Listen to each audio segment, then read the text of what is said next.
Hello everyone, so today I'm near the village of Lachlan and I'm going to be hiking to a place called Black Glen, which is sort of a series of small cascades and waterfalls on the river, which is this one, the Lachlan River. We've parked before this bridge because although it doesn't look it now, the road gets quite rough just a little further up, which is what it says online. So we've got to hike about 900 metres from here to the official track start. There's not a lot of information out there about this place. I know there's no signage or anything, but I think the track's a bit of a mix between walking along old four-wheel drive tracks and on sort of marked out routes. Anyway, that's not going to be any huge waterfall, but it should be nice. And I'll see you a little further up. Okay, so we've reached the car park. Now I'm pretty sure we just keep going ahead and then we should hit some cascade. That's what I've heard at least. But again, the directions are quite hazy, so I have no idea. So I'm just a couple of minutes further on and we're about at the first crossing point. Just take this little trail down here. So we just sort of walked alongside another cascade. I probably should have filmed it then, but I'll show you from the top.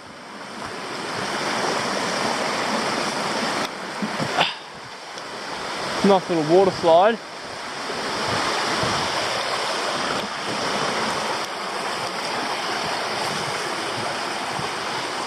There are two creek crossings along the track and they're within 50 metres of each other.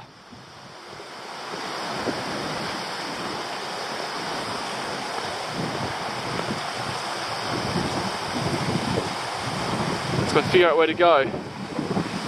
Anyway, here's the other cascade. Quite nice on its own.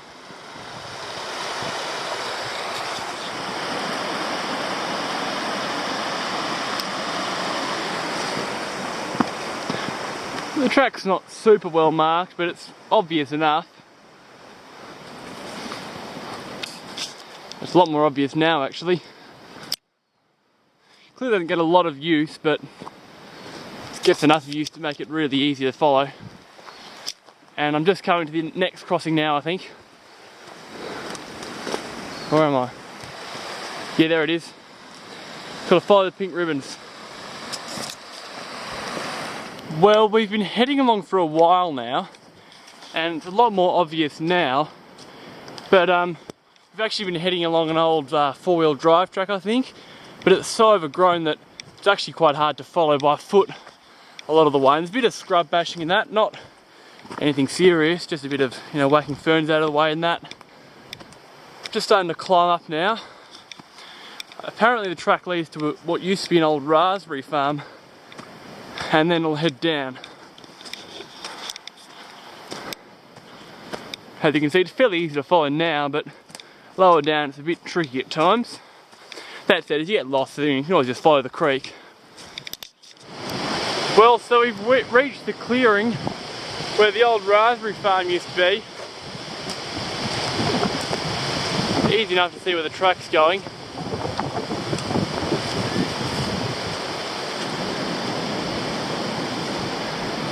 Obviously it's been a very long time since it was actually in use. Apparently 60 years, about 1955 was when it stopped being active, I guess, the farm.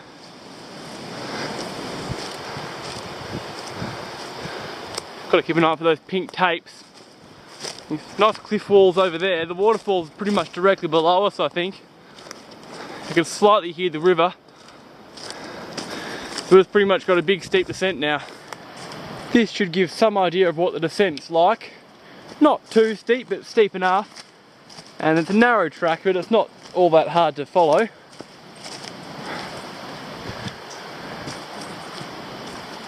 Still a fair ways down. It's very steep just there. Probably going to be pretty careful, I reckon. So I've made it here. It's a very small waterfall. I actually expected it to be a little taller. But there's another waterfall above it, which I'll go around and check out. And there's a few more just here.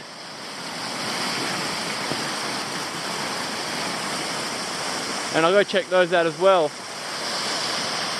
It's a nice little spot though, nice little big flat rock benches. So I'll climb up to the top one and I'll see you there. So this is the upper tier of Black Glen. It's probably the tallest of all the drops, and it would easily be the most scenic, although all these logs and that over it are a bit annoying. You can see downstream over the next falls. Really interesting rock formations here. It's just so much stair stepping. I got to admit, I thought they'd be a little taller, all these waterfalls, but they're still nice enough. And it's a really cool gorge with all those big cliffs up there. So I've climbed a ways downstream, and I'm at the top of this little cascade, and there's this waterfall here, which is definitely the tallest of all the drops. It's a little irritating because there's all these big boulders that are sort of blocking the thing. So this is the cascade immediately below where the track comes out. Probably about a 3-metre drop, and then that one would be nice enough as well, but there's a big tree in the way. Just coming to the end of the walk now. It's a good spot, probably about an hour return if you start from the upper car park, but if you have a 2-wheel drive you really have to start from here, and then you'd probably give yourself an hour and a half return. The waterfall's nothing that impressive, but it's nice enough. And it's a nice spot for a visit.